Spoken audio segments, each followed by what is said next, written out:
Good evening, everyone. Welcome to the public informational meeting for the rehabilitation of I-95 from I-495 to north of the Brandywine River. It is now 6 p.m., so we're going to get started. Bill, if you could go to the next slide. My name is Craig Stevens. I'm the bridge design engineer for the Delaware Department of Transportation. And you may ask yourself why I am the one doing the introductory remarks, because this project is on the viaduct, which is a whole lot of bridges going through Wilmington. It's my section that has taken on the management of the project, and we've also hired a design consultant, Whitman Record and Associates, to help us through the design phase. I do want to take a second to thank everybody. If you're with the press, a constituent, resident, or just an interested party, thank you for taking your time out tonight to actually spend time with us to learn about this project. I put myself, hopefully you can see me on the camera now, sorry about that. But I wanted to go through the goal for tonight's meeting. Basically, there's going to be a short overview of what's going on in case you haven't learned about the I-95 project. We have billboards up and we've done a lot of public outreach, but I'm sure there's still some people out there who would like to know exactly what's going on. Also, we're going to communicate that we're going to have a new traffic switch in the near future for northbound I-95. Don't worry, that sounds really scary, but we will get into the details during the presentation. My good friend Mark Buckaloo from construction is going to walk us through all of that. I also want to tell you where you can find information. I'll say this over and over. I'll sound like a public service announcement by the time we're done. But restorethecorridor.com is where you can find a lot of information and where you can sign up to the app and get notifications. But if you ever have questions, or even during this, if you have another screen or something, feel free to go on to restorethecorridor.com. Try and finagle your way around there, and maybe you may have some questions about that as you do that, and you can ask us those. Also, in the future, tonight or in the future after this, you can contact the department through email at restorethecorridor.com or restorethecorridor email, which will allow you to ask questions, and we will respond to that. We have someone that is I don't want to say on call, but always answering those for you, and we'll get right back to you as soon as we can. A few meeting logistics that I'm going to go through here. As you can see, we're in the Zoom. We've learned that the best way to do this is to basically mute everybody, and then also shut off all video capabilities. Therefore, you can just focus on the person presenting and then also look at the PowerPoint presentation. I would also like for you to notice that we are recording this, and I think it's a good thing that we're recording this, because that will allow us to put this on the restorethecorridor.com website in the future. After we're done with this, we'll go through it. We'll post it so that you can tell your friends, or if you want to go back and look at it again, or make sure that you got the answer you needed to, you can listen to it over and over again, just like old MASH reruns that we've all watched a million times. Please submit your questions. You'll see there's a chat button on the bottom ribbon or of your screen. If you click on that, you're able to send questions in. So please feel free. What we can't do is stop the presentation and have you ask questions. So the best way to do it is go in the chat box.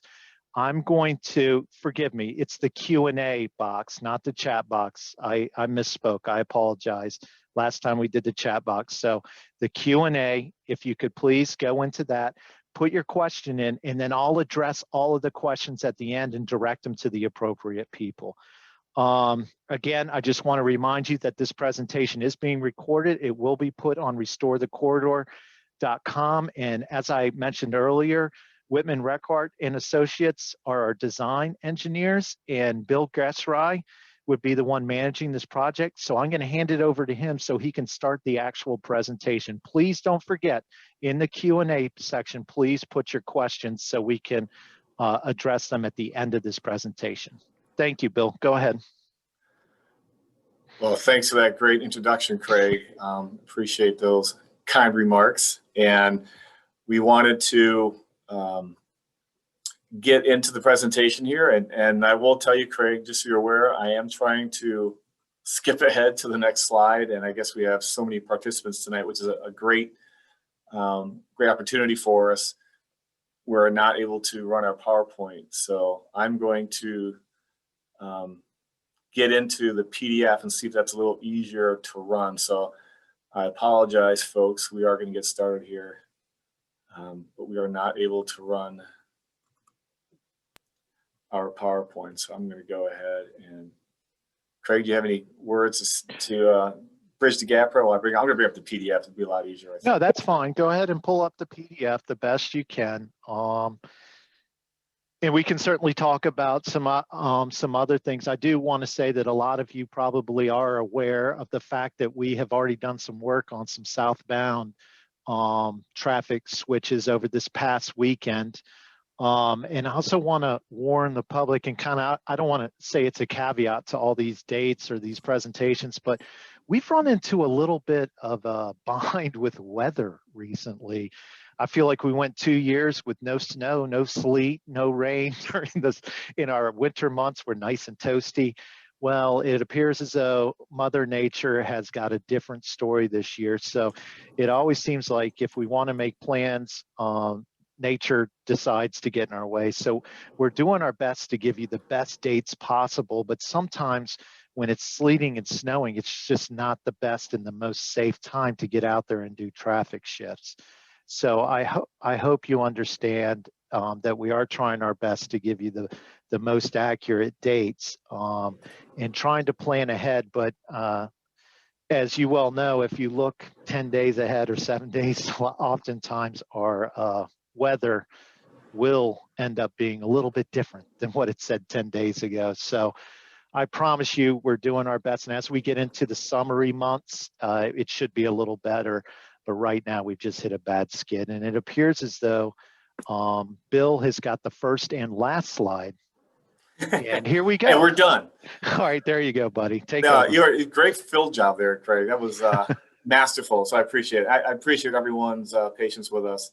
We had a huge PowerPoint, a lot of bites to this. So appreciate you bearing with us. So we'll just run our PDFs much easier.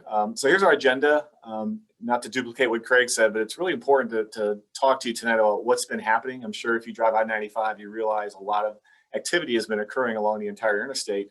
That'll continue for the next few days until we get into the major construction. So we wanted to give you an update of kind of what we've been up to lately, what we're about to do, and then what to expect as you move into the construction. And as Craig had said, this is a very short presentation, hopefully 20 minutes. And then we'd love to get any questions that you might have. We have all the experts on the line tonight. So any questions that you might have, no question, we'll be able to answer those for you. So if you're new to the project, if for some reason you haven't had a chance to hear much about it, or you just were curious how big this project really is, here's a nice aerial shot of the city of Wilmington. For your reference, north is to the right. So the project starts at the split of I-95 and 495, and it works its way through past the Frawley Stadium, where the Blue Rocks play, through downtown Wilmington and the residential areas, and it terminates just past or just north of the Brandywine River Park and just south of the 202 interchange. So this is a 6-mile-long project. We're rehabilitating all the bridges. There's 19 bridges in the project corridor. We're rehabilitating the pavement as well as all the ramps. There's 11 on and off ramps in and out of the city of Wilmington. These are going to be reconstructed. We're also going to add an additional exit lane on 95 North. So when you are exiting 95 to get to US 202, there'll now be 2 exit lanes, which is a much safer condition. We've also added, or I should say, reconstructed the new ramp to I-95 southbound from 2nd Street. And this was opened 2 months ago. Actually, it opened on time at the end of December. So that was an advanced project that was done to ensure that we were ready to go for construction. Now that new ramp from 2nd Street, that's going to remain open during the entire project duration. So we want to talk a little bit about our project schedule. As we said earlier, we've been kind of busy getting ready for the construction. And what you've been seeing on I-95 of late is the contractor setting safety barrier, restriping the interstate, putting up new guide signs. And the goal here is to ensure that the work zone is safe for the workers doing the work, as well as the traveling public. So it takes a long time when you consider a project that is this long, 6 miles. It takes some time to set those things up. So that's what we've been doing. We got a few more things to do, and then we'll be ready to go. So, weather permitting, we know it's supposed to rain this weekend, but we're hopeful the start of construction will begin next week. But the important date to remember is this 2 years here, when we have I-95 and reduced lane capacity. I-95 is not being closed, but there always will be a through lane, and that'll be for about 2 years. The total construction is 3 years, but really the number to focus on is 2 years. And I can tell you that the team is doing everything they can to minimize that 2 years. If we can get done sooner, we will, but we're focusing on this 2 years for lane closures along I-95. Here's kind of a teaser shot, if you will, of what it'll be like once we get into the main part of the construction. This is a view of the city of Wilmington. You're looking north. You can see Frawley Stadium here to the right, downtown in your background. I-95 northbound will be under construction. So 95 north traffic will share the southbound side. So we'll have two northbound lanes and 2 southbound lanes. So that kind of gives you an idea of what to expect. A little bit later in our presentation, Mark Buckaloo is going to give you a little more detail about, depending on where you are in the interstate, what you should expect. So let me go ahead and turn it over to Mark Buckaloo. He is DelDOT's Chief of Construction, and he is going to give you an overview of what his team has been up to the last couple of days, what they're doing to prepare for the construction, and then what to expect as construction starts. So Mark, I'll let you take it away. Great, thank you, Bill. So just a recap of a lot of the work that was done before this project even got started. We had restriping of some travel lanes. We had to install a lot of additional safety barriers to prepare for this weekend, or for the traffic shift weekends. We had to erect a lot of overhead sign structures, because as you shift traffic, the signs that you normally would view are no longer there. So we had to shift those signs over so they would be over top of the travel lanes for the contraflow pattern. Go ahead, Bill. So first off, I want to thank all of you for your patience last weekend. We were able to successfully shift southbound 95 into the phase 1 pattern. It was a very successful weekend. As Craig alluded to, the weather really hit us pretty bad Friday leading into that weekend, but it didn't really hinder us. We were able to get a lot accomplished. It was a really successful weekend. We had a few nights where we had to close southbound 95. That was to install some overhead sign structures that I showed you in the slide before. Some of that was to install some barrier wall. The reason this slide's still up here is because tonight we're going to be closing southbound 95 again at 10 p.m. We'll reopen at 4 a.m. tomorrow morning. That will help us to complete the barrier wall installation in the single lane section along 95. In order to set barrier wall safely, you really need a buffer lane from traffic. So that'll allow us to complete that work tonight. So tonight will be the last night of the southbound 95 closure. Go ahead, Bill. So this slide shows you the condition we're in, the pattern we're in right now. So where there's 3 lanes on 95, they'll be reduced to 2 lanes. Where there's 2 lanes, they'll be reduced to 1 lane. That 2 lanes to 1 lane configuration is the section of barrier wall that I alluded to, why we had to close southbound 95 is to complete that installation. Okay. So work to be completed prior to March 1st. So we targeted this weekend coming up that we would be shifting northbound 95, doing a lot of work to shift northbound 95 into the contraflow pattern. Unfortunately, the weather sort of took a turn on us, so we're looking at solid rain all day Saturday and Sunday, which is going to make shifting this very difficult. In order to stay on schedule, tomorrow night, we are going to be closing northbound 95. Can you go to the next slide, please, Bill? So tomorrow night, we're going to be closing northbound 95 at 10 p.m. In order to get the work accomplished that we need to get ready for the shift over to the contraflow pattern. Detour will be in place. So regional traffic trying to get north of the city will take 495. local traffic trying to access the city will take northbound 495 to northbound US 13. During this time, we'll also close the Martin Luther King ramp, the westbound to northbound 95 ramp, shown like in the left side of the screen. So we need to close that portion because we have a lot of restriping to do. That ramp is going to be changed for the contraflow pattern to allow traffic to access the city. And I'll show you that in a few following slides. So tomorrow night, we're going to close northbound 95 at 10 p.m. We will reopen Friday morning at 5 a.m. Now, Friday morning at 5 a.m., what you can expect. Can you go up one slide, please, Bill? No, up. I'm sorry, back two. Thank you, sir. So when Friday morning, when we reopen at 5 a.m., at 495, we'll maintain 2 lanes northbound on 95 up to the Martin Luther King ramp. After the Martin Luther King ramp, we will be in a single lane pattern from the MLK ramp up through US 202. At this time, all the ramps and exit ramps will be kept open for tomorrow. So expect us to be in that pattern from 5 a.m. tomorrow morning up to 10 p.m. Friday night. Friday night, we're going to close northbound 95 again. You go to the next slide, please. Thank you. So we're going to close northbound 95 again, closing it at the 495 split. Traffic could take 495 when access the city to northbound US 13. This will allow us to complete the conversion of Martin Luther King ramp. All of the Adams Street ramp at 10th Street will be closed. It'll be closed permanently at this time for this phase, and all traffic will be detoured to the Adams Street ramp near Delaware Avenue.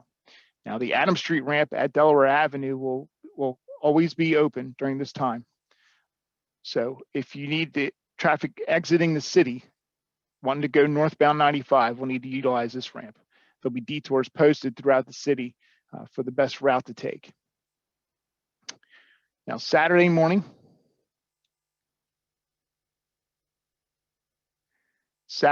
what to expect. So northbound 95 is going to be closed Friday night from 10 p.m. to 6 a.m. Now, after 6 a.m., we will have northbound 95 traffic in the phase 1 pattern, which is to complete the contraflow. This time, we'll also have the Martin Luther King ramp open. Now, this is a conversion. Remember, this used to be the ramp that for westbound MLK to take southbound 95 will be converted to a northbound 95 to eastbound Martin Luther King. This is something we want to do, is make sure we maintain access to the city during the construction of this project. Again, the Adams Street ramp near Delaware Avenue will always be open.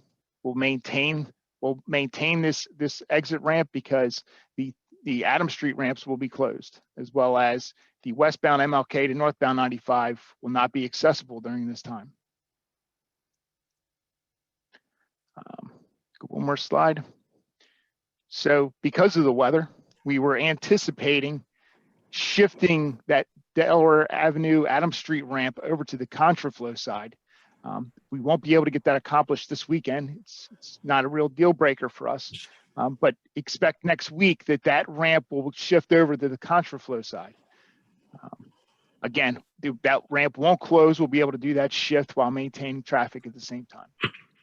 And with that, I will hand it over to Neil Leary of Whitman and Reckhart. Thank you, Mark. Good evening, everyone. Removing a travel lane on I-95 during construction will impact traffic, but DelDOT has been proactive in developing solutions to mitigate these impacts. First effort is informing the motorists to use the many alternative routes into the city.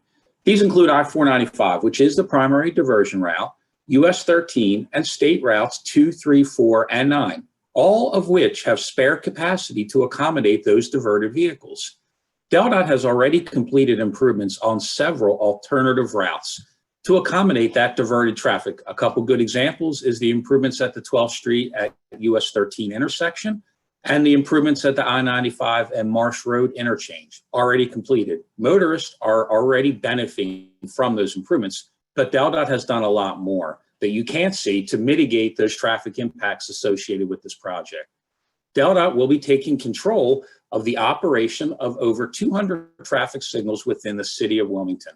These traffic signals will be tied into the traffic management center that is in Smyrna, and DelDOT will be able to remotely control those signals from Smyrna, different than the current operation under the city control.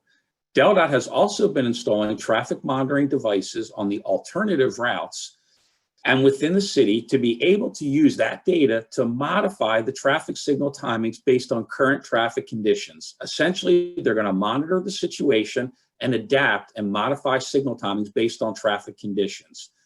In addition, DelDOT has installed already an active traffic management system on the major alternative routes in and out of the city to provide real-time info to motorists.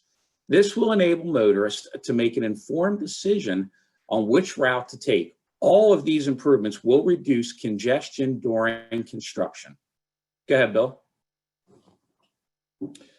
Another great way of aiding in reducing congestion during construction is for motorists to consider other commuting solutions such as transit, carpools, and van pools as a couple examples. What I've shown here is the relevant links to access information on these commuting solutions to consider. And I recommend that you do consider this as an alternative solution. In reality, things like the trains may be the best way to get in and out of the city and avoid some of the traffic congestion. Now I'd actually like to turn it over to Devin from Kiewit, who will actually talk about some of the impacts related to noise during construction. Thank you, Neil, and good evening, everybody on the phone. I'd like to say, first off, that we are excited to be a part of this important project. Getting a little bit into what to expect, unfortunately, there is no quiet way to perform the rehabilitation work that is part of this project. We should expect noise from trucks and other construction equipment, jackhammers and excavators and the like. We do our best to be as quiet as possible, but that is not always possible.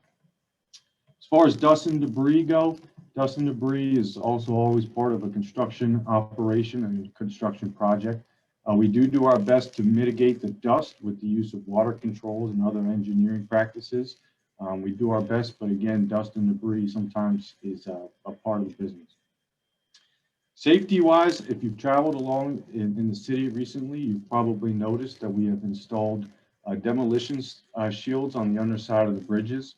Those demolition shields are there in place to protect the public and both vehicles and pedestrians that may be traveling underneath of our work zone. In addition to those demolition shields, we also try to do a good job of delineating our areas. So I would just ask the public, if you happen to be walking or driving around our zone, please respect any barricades or signs or fences and the like. And those fences are not there to cause you some inconvenience. They're there really to protect you from entering a potentially hazardous zone. Finally, nighttime work. In order to get this project done as soon as possible and minimize the impacts to that 2-year window that Bill mentioned, nighttime work is a necessary evil. We do our best to mitigate the noise and we attempt to schedule those operations at night that are more quiet, but at some points, depending on the sequencing of the operations, some noisy nighttime work is unavoidable. And I think that's what I had there. Thank you, Devin. Crashes can result in significant traffic impacts, especially within a work zone this complex. DelDOT is aware and has taken steps to minimize the traffic impacts associated with crashes. We have worked collaboratively with EMS reps, including police, fire, ambulance, and air response units in developing playbooks that provide information on responding to an incident given the given work zone setup that is in place at the time during construction. This includes actually 19 different plans for the first stage of construction alone. These plans are site-specific by individual location for both northbound and southbound, again, to help aid in responding quickly. In addition, tow trucks will be on site during morning and evening rush hours and on call in close proximity to I-95 during the remaining hours of the day. All of these efforts will aid in reducing the congestion that is associated with crashes that can occur in a work zone this complex.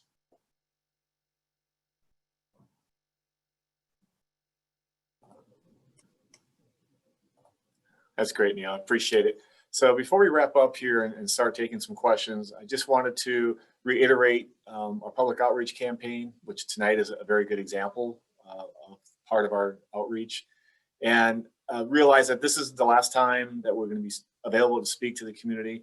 We plan to schedule these periodically as we get through construction. A couple of unique things about this project is we have a construction liaison that will be available that will answer a lot of the questions throughout construction. And the reason for this is we want to ensure a consistent and accurate message to the community. So any question that's asked usually goes through our Restore the Corridor website. That'll be addressed by our liaison, Ms. Natalie Barnhart. One thing I do want to recommend is if you use a smartphone and if you haven't got the DelDOT app, download that. And then there is a special button, a I-95 Restore the Corridor button that will give you some real-time updates which will help you plan for your commuting or working in and around the city of Wilmington. It'll give you real-time traffic alerts. As Craig had mentioned earlier, we are plugging our project website as much as we can, the restorethecorridor.com. This website is your one-stop shop, as it were, for all information related to the project. It's going to give you real-time updates and a lot more detailed information that, again, will help you get around the project corridor, whether you work in the downtown area or are just driving through. And also, if you do get into the website, please sign up for text and email alerts because that'll help keep you informed. One other document that you will be able to obtain from the Restore the Corridor website is our guide to getting around during construction. So this will be a useful guide that will get updated periodically as major work changes or the traffic control patterns change. So this is a really good document to help keep you informed throughout construction. So with that, I'm going to turn it back over to Craig. And Craig, I guess we got through this okay. So I'll turn it back over to you and we can start answering some questions if there are any. Excellent. Excellent job to everyone who presented. And again, I did get a few questions, but sadly, it looks like it's only like 14 of them. So please stay on the line. If any of these questions generate any other questions, please type in your questions to the Q&A on the bottom ribbon of your screen, and I will address them one by one. And if I can't personally address them, I will ask somebody to do it. So I ask the panelists to please be ready, pull up a chair, grab a cup of coffee because we got a few questions. I think I understand this first one, and it is, what is the current flow of traffic per day through this area of Wilmington, and what will be the flow after restoration? Now, Neil, I assume this is for you. You would be good. We have that one slide. I don't know if you want to go back up to it, Bill, where we're showing where the phase one's going to be during construction. That's going to change, but at the end of this, we're going to be right back to the way it was before we started. But Neil, do you want to add something to that? Sure, yeah. So current traffic volumes are lower than what they were pre-pandemic, obviously. So current volumes on 95, specifically during the morning rush hour, are on average down about 20 to 25% from what they were pre-pandemic numbers. The PM peak hour is a little bit higher than that, but it is still down between about 15 to 20%. So the current volumes are down from what they were previously. As you can see from the first couple days during construction on southbound, we've seen really minimal congestion related to the fact that we have taken a lane away from southbound 95. So it appears that everyone here on the call and others have heeded the advice of using alternate routes, which is a great thing. We've been pushing that message for a long time. The real project for here is it's really a rehab project, and we're not adding capacity. So the point of the project is not to add additional capacity to get more cars through on I-95. In fact, actually 495 is under capacity by a lane today. So in reality, the whole point was not to add additional capacity as part of this project. It was to do rehab so the department wouldn't have to come out for another 50 years to do repairs out here. So I hope that answered the question, Craig. It did, Neil. I appreciate it a lot. And I've got a few more questions. And then at the end of these questions and answers, I think I don't want to surprise this person, but Kathleen's on there. We do want to talk a little bit about how we've coordinated with rideshare and different public transits. So that is important to us.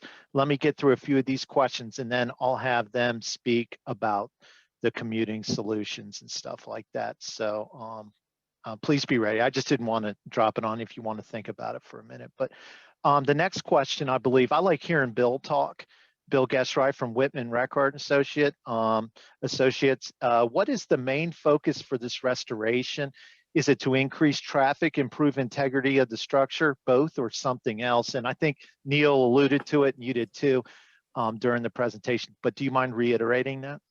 Sure can. Yeah, that's actually a great question, because really the question is, why are we here? And as you can imagine, the interstate currently is in generally pretty good condition. It is safe. And but what we've identified through testing, hands-on inspection, looking at the bridges, that if we don't do something soon, and I say soon, that's what we're doing today, so to speak, there is probably going to be, some more repairs and more traffic impacts. So by doing certain repairs today, over the next year or two, we can extend the useful service life of the entire corridor for at least 30 years, if not longer. And so what we're trying to do is spend the Delaware taxpayers' money wisely, because what we don't want to do is let things become unsafe, and then we have a much bigger repair bill. So we're trying to be proactive and effect the type of repairs that will ensure that we have a lot more service life. And so depending on, how many more years you're going to be driving up I-95, I doubt you're going to see this kind of major construction for a very, very long time. So our plan is to ensure that we're out here for the next couple of years, and then you won't see us for at least another 30 plus years. Thank you. Well said. I don't think anyone wants to see us out on the roads that often.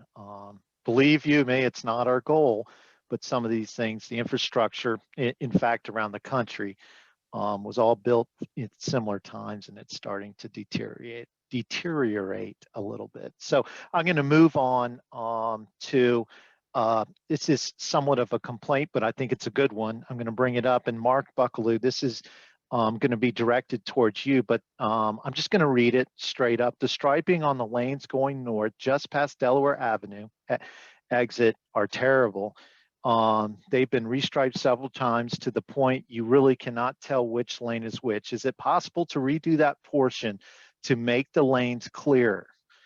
There's some other editorial comments, but basically it feels like it's unsafe to this person, and they would like to know if we can make the lanes clear. Yes, thank you, Craig. It's a good question. So when we shift traffic, there's traffic's not going to be over on those lanes anymore. We're going to be placing new striping out in the new contraflow pattern. Those lane shifts are going to be heavily striped with new striping. Striping is something we're going to be monitoring throughout the life of this project. And anytime it seems like the stripes are going to be fading in this temporary traffic condition, we're going to absolutely go back out there and restripe them heavy so they're really visible to the public. It's a great question, though. Thank you. Thanks, Mark. And Neil, I hope you've been doing push-ups while waiting, because you're back on. Yep. This is a question from the same person that just asked that about the striping, but it looks like there will be no shoulder ultimately for the north and or southbound lanes once they are on the same side. How will you handle emergencies? Yep, Good great question. Yep, great question.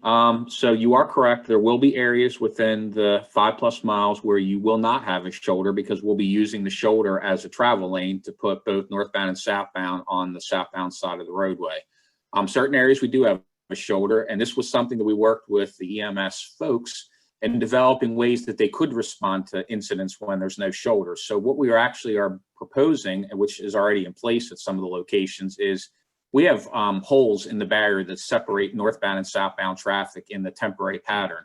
So in theory, emergency vehicles could use those crossovers that will be in place in order to traverse from either the north lanes or the south lanes. And they're periodically located based on input during that collaborative process with the EMS folks at locations where they would be able to access them from coming on from on-ramps that are open during that phase of construction. Excellent, excellent, Neil. I appreciate it. I got another one coming on. Basically, I wanted to direct this towards CR. CR, are you there? Are you able to? I know you're here, but I'm wondering. Essentially, it's somebody that is recommending that we use Google Maps and that sort of thing, Waze and that sort of thing to get through this area, and that they're recommending that. But I thought it'd be a good time to talk about the apps that we have set up on the website in the Restore the Corridor. There you have it right there, where anyone can sign up for, go on to restorethecorridor.com. They can sign up for the DelDOT app, and this will give you driving times and everything, and we're tuned in to real-time driving times. Neil, can you tell them a little bit about how, I know you did a little earlier, but how we're going to communicate during construction about travel times? Yeah, sure, Craig. So travel time information will be posted on as part of the traffic management system. You'll be able to see that through the Restore the Corridor. So you'll be able to click on the link that gives you the information on the PVMSs, the portable message signs, or the overhead message signs that are giving travel time information or other applicable information. You also see them on the roadway as you're coming up. So a great example would be if you're a driver coming up SR1 northbound from the canal area and you're coming up and there is a full overhead prior to the split at US 13. That overhead message will actually be giving you travel time information on getting into the city using either 95 or using US 13 real time. So a driver can actually see that information and then decide which roadway do they want to take to get into the city. What that's going to do, it's going to disperse the traffic amongst the various routes to get in and reduce the overall congestion during construction. Yeah, and I think the big emphasis there is if you are able to avoid the area, and I know that's not always possible, but it is good to find alternate routes. It really is. And frankly, sometimes Waze and other things, they'll send you through areas that aren't always, the best route for you to go. So you probably want to stick to check and restore the corridor before you leave, getting the apps, and then also, if you can, by all means, try to avoid the area. Will there always be access to 95 North from 202? Neil, that's you again, buddy. You might as well just sit with the mic on. Yep, no problem. You're a popular guy. Yep, no problem. That ramp, whether you're coming from north of 95 or from the city, the ramps 295 North will be open throughout construction. They are actually not really part of the construction project. So yes, they will be open at all times. Perfect. That's what I thought. Thank you. When will these graphics be on restorethecorridor.com? We generally try to do it within 24, 48 hours. We edit just to take dead space out and all that kind of stuff. We don't edit anything to hide anything. We just want to make sure it flows good, and then we'll post it. Have to go through all the firewalls and DTI in order to get it posted, and then you'll be able to watch it. So look for it tomorrow or the next day. It should be posted. The next one is, how are COVID concerns being addressed on public transit if there's an increase in riders? I had not thought about this. So Julie is on the phone, and I thought she could perhaps answer this question because she deals with this more than I do. Sure, I can take this one. All right, so we're currently operating at about 45% down on our ridership. So we're down 55% of our normal levels really right now. So the other thing is, because of COVID, we're also reducing our capacity to 60%. So we have operators in touch with the control center, and if there is increased demand on a particular route, we will send out extra buses.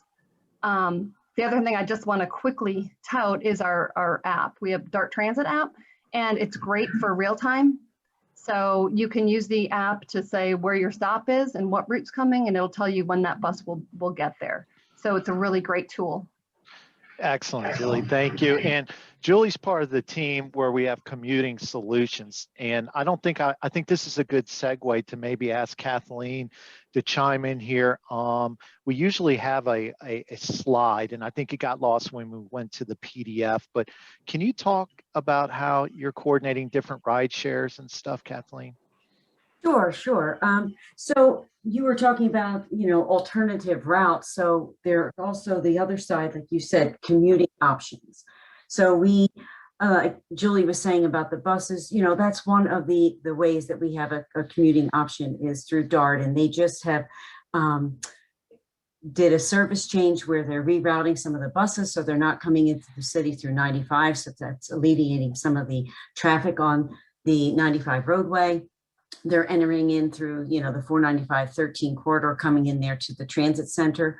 We also have Septa, who has reinstated all their service. That was in January, actually January 24th, they reinstated their service. And they have added a nighttime service too, going out of the city of Wilmington at 9:16 p.m. at night. But they do have, their peak trains, north and southbound, that are all available. And then the other portion of the Commuting Solutions is with Delaware Commute Solutions. So we actually can work with individuals to help you, plan out that alternate commute. So if it is by bus, or if you want to do a bus and a train, or you want to look into a socially distanced carpool or van pool, we can assist you with that. So we also have our information here. It's all available again in Restore the Corridor, but we want you to know, along with the alternate routes that you're going to take to get in and through the city, we want to make sure that you think about those commuting options. So those alternative commutes that you can take and not have to drive in a single occupant car. Okay, thank you very much, Kathleen. I'm sorry you didn't have a slide there, but you guys are doing great work, and we enjoy working with you. I appreciate you explaining that. I'm jumping around here a little bit because, all right, here we go, because some of these are getting deleted.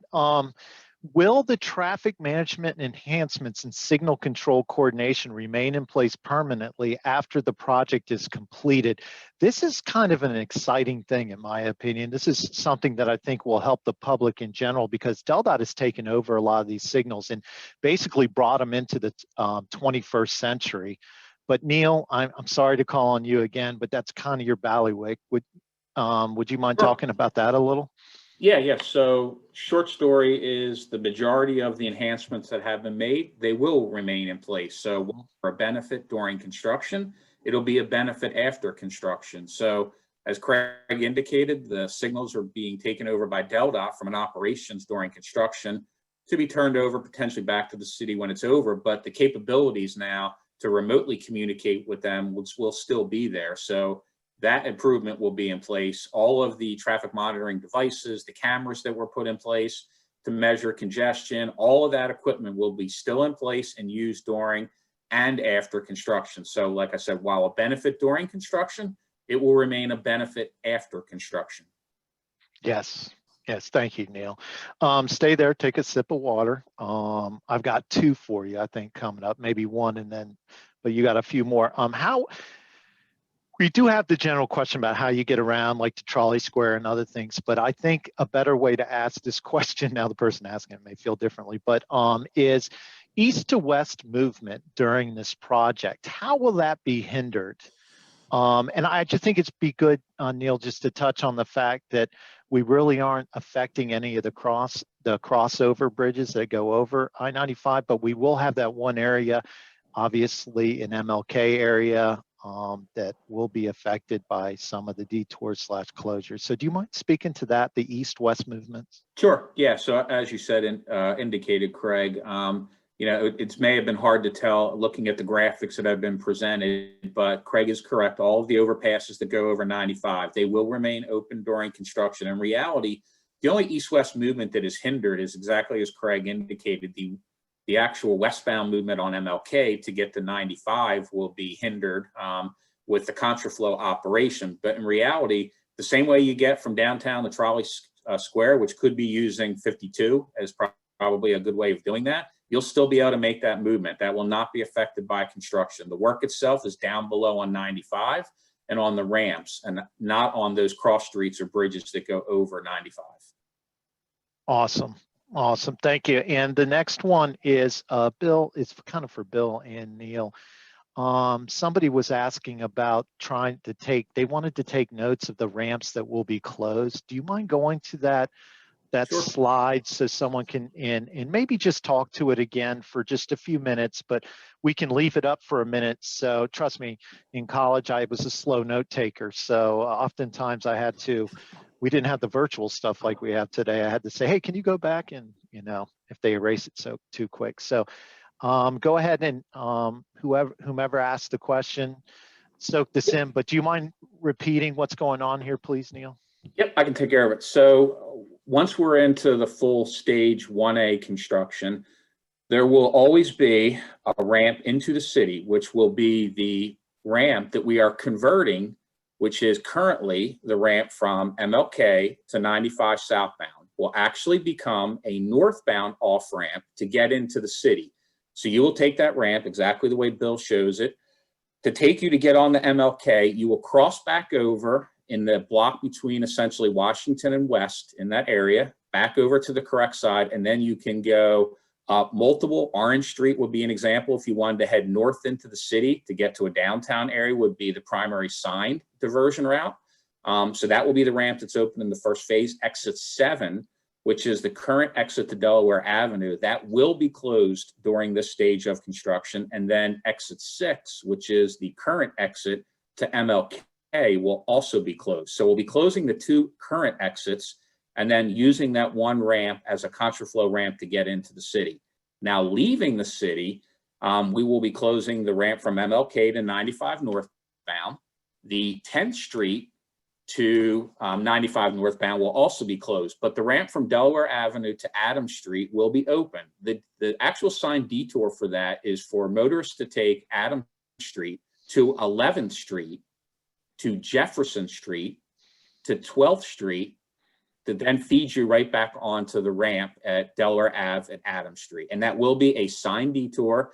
And I want to let everyone know that there has been improvements made on that detour route that were actually just completed today. We have modified the lane configuration at 11th Street at Jefferson to now accommodate a double left turn.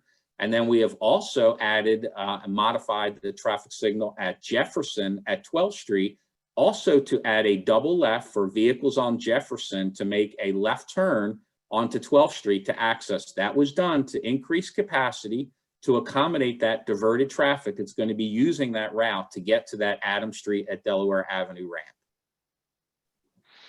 Thank you.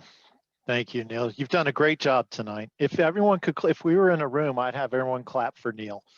I appreciate your help. By the way, he is the best traffic engineer in the world. That's what I hear.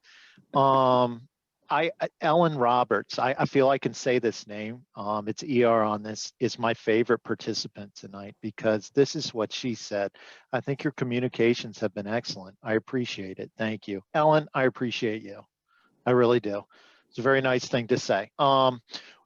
Moving back to the questions, what road do you feel would, well, before I get to this, so people are asking about specific routes, and I'm not trying to be rude, not answering those.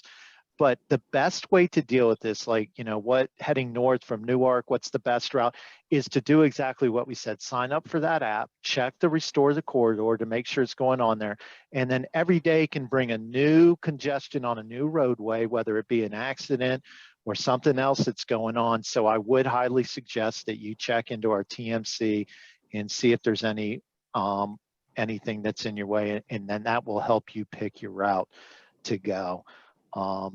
If you're still really pressed for something, feel free to send in an email, but direct routes, your best bet is to use your different, use our website, our app, and also use other apps and stuff to get through there. The DelDOT app is being circled on there. Bill's being my Vanna White and circling things for me. Thank you. Moving on, are there plans to help I can't talk. Are there plans to help pedestrian traffic, particularly crossing over I-95? They basically, this person says they're perilous, and I imagine will be more difficult once this project begins. I will say that we have taken a lot of consideration to the area that we were talking about. Neil alluded to this down near MLK Boulevard. We've done a lot there. Yes, crossing city streets can be perilous, but it is marked per the MUTCD. But Neil, I don't know if you wanted to answer anything else about the pedestrians. They have been considered in this design and during construction. Neil? That is correct, Craig. We are not going to prohibit any of the current PED movements that cross over 95. We are keeping all of the PED indications that are there today. This project will not affect any of that information and guidance that's currently in place. I guess short story is that what is there before construction will remain during construction. We are not going to eliminate or sacrifice pedestrian safety as a way of trying to mitigate some of the congestion issues. PEDs will still be out there. They'll still have their PED signals. We're not going to take that away to help move traffic. Thank you. I have another question here. It's from Council Member Fields for the 5th District. Merging traffic from 2nd Street ramp onto 95 is not the best. Do you have anything in place to make it easier for merging traffic? This is an area that this project has improved. So, Neil, do you want to speak to that? Sure. And actually, right now, with the current maintenance of traffic that is in place, there is no merge condition from the 2nd Street ramp. It actually comes on as an add lane. So right now you only have one lane on 95 South north of where the 2nd Street ramp comes on, and the 2nd Street ramp becomes the second travel lane heading southbound. So in reality, traffic does not have to merge. They can just stay. They have their own dedicated lane going onto 95. And that will be in place during that first stage of construction as an added lane. When the project is over, it will return back to a merge condition, but during construction, during the first phase, it will remain an add lane. Okay, thank you. I have another question about how bad do we anticipate 141 when traveling from 202 over to Route 2? We have thought about that. There is work going on 141. Neil, do you mind? Sure. Yeah. I'm sorry. It's me and Neil tonight. No problem. Right. So yeah, that was an issue. Obviously, you do have a pinch point on 141 at the Tyler McConnell Bridge. It's always been a pinch point from a capacity standpoint, I will say. And this is to the department, DelDOT's, being very proactive and being out there. That corridor has been one that has been heavily monitored. We have been monitoring traffic conditions on that corridor. And if we have not seen issues to this point where we have needed to make modifications, but that is something that we are going to closely monitor throughout. And if there is a need to make modifications due to congestion, we will. We do know that 141 is a primary diversion route to and from 202 as a bypass to the 95 construction. And we also know that 202 is a very heavy volume movement, 95. So yes, that is something, great question. We will be monitoring that because we do know that that will be used as a diversion route. Thanks again, Neil. Julie has been chiming in on me about talking about something with Septa, and I keep forgetting. Julie, go ahead and address what you wanted to address on Septa. Okay, thanks. I just wanted to mention, I know Martin had a question about traveling from Newark to Wilmington. And again, it depends on everyone's travel patterns, but really, if you are doing that trip from Newark to Wilmington, Septa is the fastest way to travel. It's from Newark Station to Wilmington is just 20 minutes. A 20-minute ride from Fairplay, Churchman's Crossing to Wilmington is 13 minutes. And it drops you at the train station, which is adjacent to our transit center, that you can connect to a bus to get you to your final destination. So I just really wanted to push the train as a really great option. Thanks, Craig. Thanks, Julie. Sorry it took me so long to remember to do that. I appreciate you being there. I got a question that I can answer, but I think Bill Gesserai is probably getting a little bored. So we're going to call him out of retirement right here. Someone is concerned about environmental issues. Who is checking? Denrick? Bill, did we have to think about environmental issues when we design this? Surely did. I mean, the project crosses over the Brandywine River Bridge and the Brandywine River Park. That is a very nice resource. And so part of our project is working with the environmental folks, yes, at DENREC and U.S. Army Corps of Engineers to ensure that the things that we're doing, the repairs that we're implementing, do not adversely impact wetlands or streams. So since the work is really fairly well contained within the interstate, and as you heard earlier, Kiewit has put up a lot of demo shields on the bridges. A lot of the work will be, if not all, will be contained within the work zone. So we don't anticipate any adverse environmental impacts. As I said with the Brandywine River Bridge, there will be some work there, and we will close part of the trails. You'll still be able to use the park, but we're going to reroute some of the trails and parking because we just don't want people to be put in potentially unsafe situation. But yeah, we've gone to great pains to make sure that we aren't adversely affecting the environment. So, and there is, as most DelDOT, all DelDOT projects during construction, there will be folks that will visit monthly to make sure that the construction work is within the requirements of the permit and that there aren't things that are being discharged into streams or what have you. So, but yes, we have coordinated completely, and we feel that we're going to be a good neighbor throughout construction. I agree with you, and Bill, I couldn't have said it better. That's why I called on you. Thank you. I had someone else talk about the striping up on northbound, but they brought up something else here. Mark, if you're on, I think we could forward this question on to traffic safety. But they're asking for more arrows to help out when you're coming on to 95 from 202 southbound. So that's something we can look into and make sure, Mark. So, yeah, thank you, Craig. I'll go out there tonight. I'll take a look at the arrows coming off 202. This is 202 southbound, if that's what they're concerned about. I'll take a look at those tonight. 202 southbound into that contraflow pattern, which is southbound 95, and see what we could do to maybe brighten those up some more. Again, when we go into this northbound pattern, we're going to be refreshing a lot of stripes, and that includes also refreshing stripes southbound. If there's anything that was a concern because of the snow and placing those stripes, we're going to refresh all those and make sure they're nice and bright. We recognize the pattern that people are going to be in. We want to make sure everybody can see the lanes clearly. So I'll take a look at those tonight. Thank you. Yeah, thanks, Mark. Yeah, that's good. And I really appreciate these kinds of comments because you're out there driving it every day, and it's good to get your opinion. It's going to be a much better project if we have an open line of communication with you all. So thank you for that question and your comment there. I have one here. It says, is there a concern about traffic backup on 202 from traffic tying into 95 South? This was all considered. We have met all what we call code / MUTC as a manual. Never mind. I'm not going to get into what that is. But Neil, we have considered different backups and different queuing lengths. Did you want to add anything to this? Yeah, similar to the 141 issue. Yes, exactly. We do know that 202 is a heavy movement onto 95 South specifically. We have been watching that.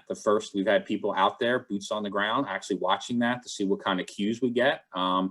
Right now, knock on wood, we've had very minimal queues during the evening and morning rush hour at that movement to 95 or 202. And the other thing to keep in mind, during the super weekend last weekend, and then for the first couple of days, because the way the work was configured, the actual MOT was set up a little bit of a hybrid situation in order to facilitate the work. But most recently, it's actually been set up more to the permanent, where the lane reduction that goes from 3 to 2 is now located south of where the 202 ramp comes on, where previously 95 South was merged to one north of that ramp. So there's been some changes, so that obviously is affecting traffic. So, traffic's going to have to get used to things that are changing. But as Mark had indicated, we're pretty much in the pattern for southbound now, and we will be watching 202, which is the same reason we're watching 141, because we do know that it's a diversion route.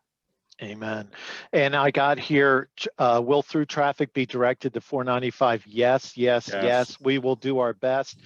We have message boards in Pennsylvania. Do you want to talk to that? I know Mark knows about it. You know about it, Neil, but one of you two wants to talk about what we've done to try and get people to travel on 495. So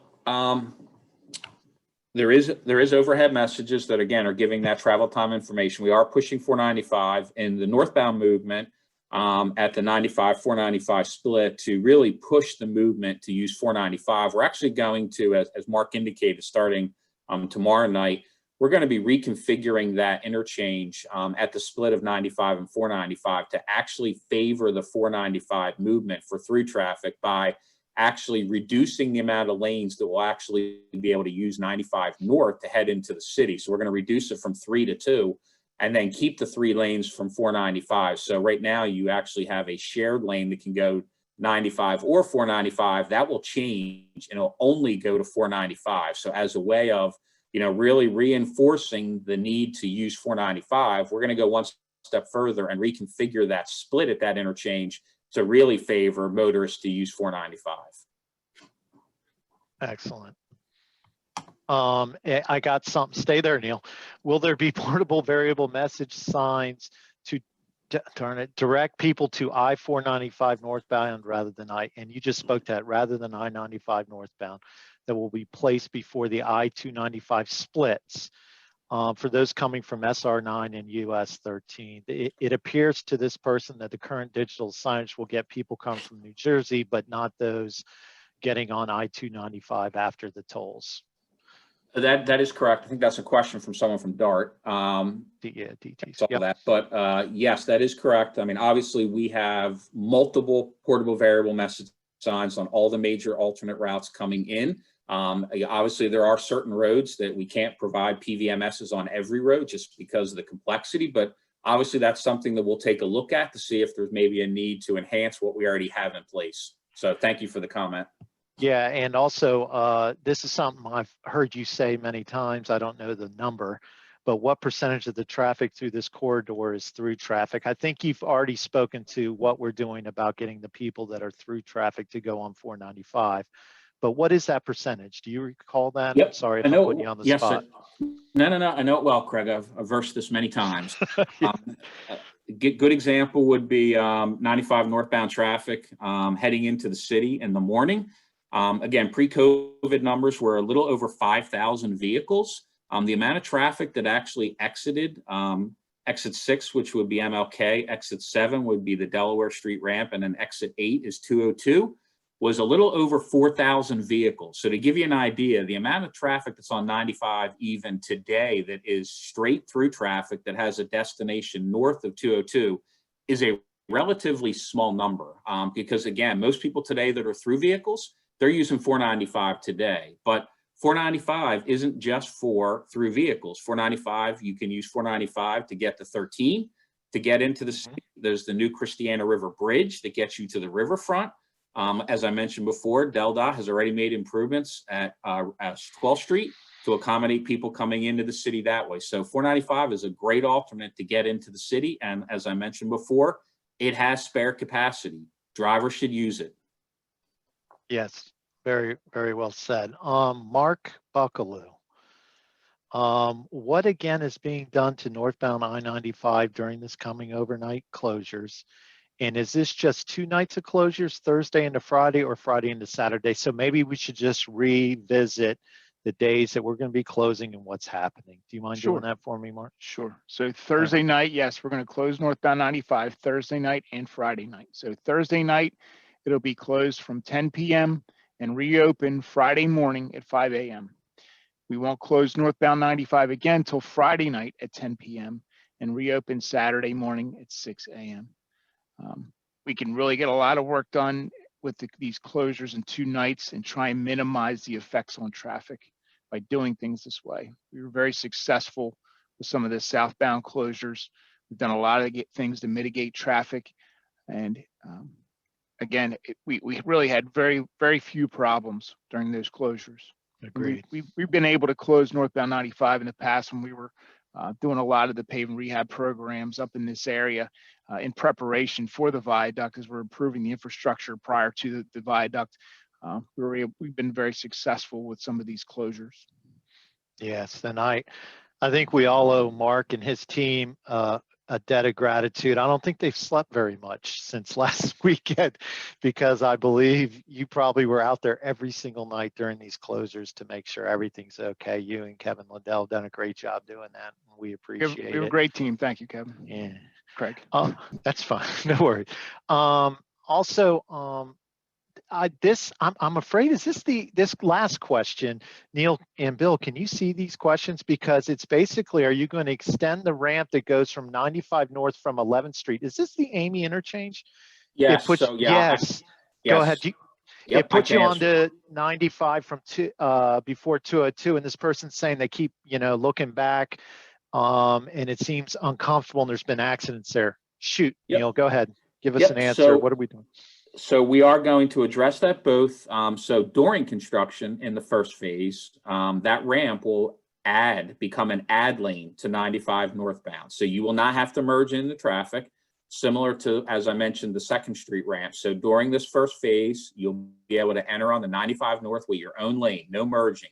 When the project is completed, as Craig indicated, to give a shout out to Amy, who we've named change after her. The ultimate configuration of 95 northbound will be modified when this project is over. Currently, it was 3 lanes going across the Brandywine River Bridge. It will become 4 lanes.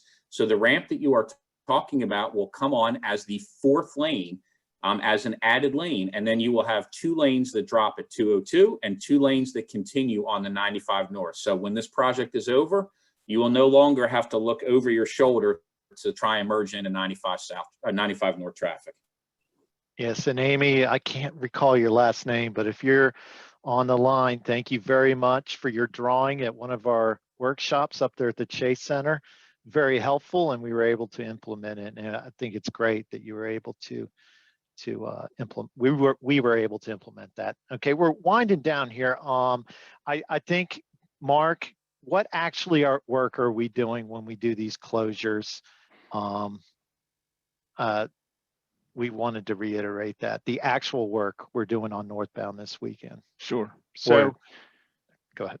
Tomorrow night and Friday night. Yeah. Yes. So as I alluded to on the previous slides for southbound, we had a lot of large overhead sign panels that had to be shifted and installed over the new lanes.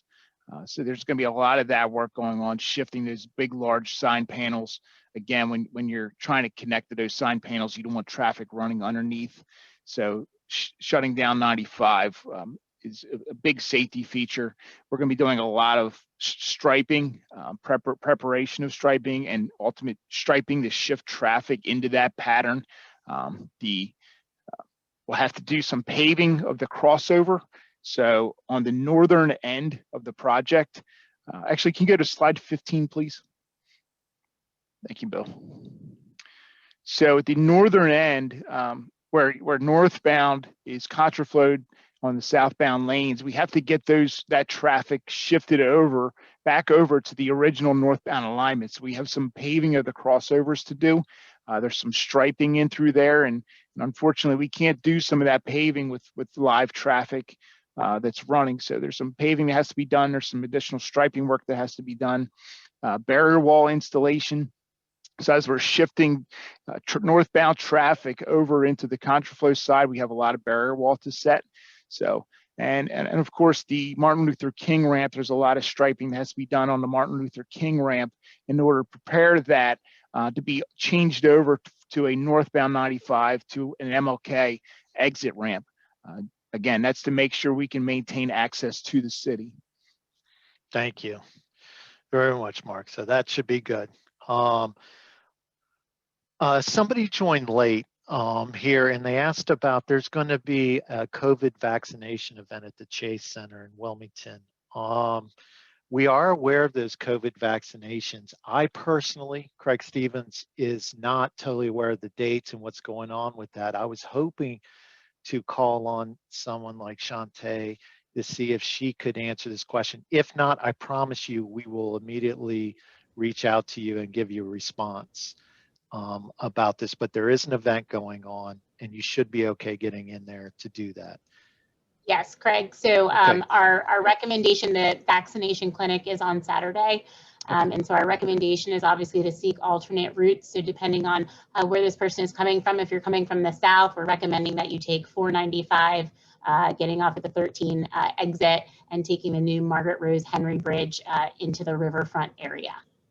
Perfect. Thank you for calling on, for answering when I called on you unexpectedly. I appreciate that.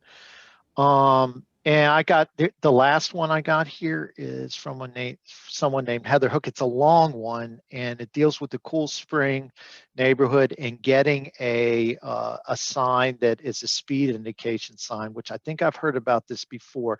What I'd like to do, Heather, is get you in touch through our community relations and with our traffic section and see where we're at with getting that speed indication sign over there for you guys in the Cool Springs neighborhood. Because I don't know the answer where we're at with that right now, and I'd have to find out for you. So I'll write that down as someone to get back to. That's the last question. Well, no, maybe it's not. Forgive me. I'm sorry.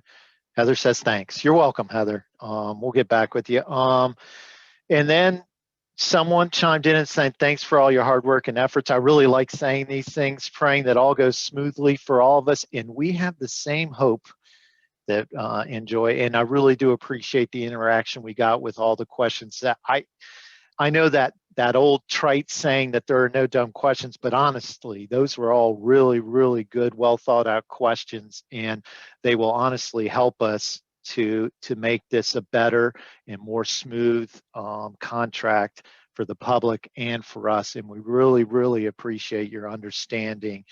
And again, always feel free at restorethecorridor.com to send an email if you see something that you're concerned about, you're worried about, or something that you don't understand. We're an open book. And I would also like to say that we are always willing and we want to go and do presentations about this project, and that you want to go through our, you can go through restorethecorridor.com again, send an email and we can get you set up with a group. CR McLeod is a great resource. He's a contact that you can use, and we'll set up different presentations we can do, normally virtually nowadays, and we can call in, whether it's a civic association or anything. We would love, I can't stress it enough. We want to present this to as many people as possible, because in the past people said the communication hasn't been good, and we don't want that to happen here. We are trying our best not to have you guys in the dark here. So please spread the word.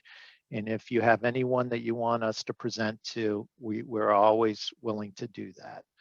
I think with that, I don't have anything else to add, and I was going to close up shop here and thank everybody again. Bill or Shantae, does anybody want to chime in and say anything, or are we okay to go ahead and shut down at this point? Hey, Craig, could you just have Todd talk a little bit about our waste partnership? Forgive me. Yes, and you asked about that earlier, Todd. Can you please speak to that? Sorry, I forgot. Yeah, no problem. Absolutely. So just real quick, a little bit about Waze and DelDOT. We do here at DelDOT have a partnership with Waze that enables us to consume their crowdsourced data. If you're familiar with what their navigation application does, we do internally take it through a process to make it more suitable for our app users. So we actually take their data and sort of refine it, and then we present it on the DelDOT app. So it's another layer that you can look at on the DelDOT app that shows you a different view of real-time traffic information, not only for the Wilmington area, but for the entire state alike. Excellent. Thank you. Sure. That's okay. And I think with that, we may be okay. Again, thanks to everyone. Thank you to our team at DelDOT. You did a great job tonight, and thank you to the public for actually listening to us for this long. With that, I'm going to go ahead. I think I don't have control, but we can go ahead and close this out. I want everyone to have a great weekend. Take care of yourselves.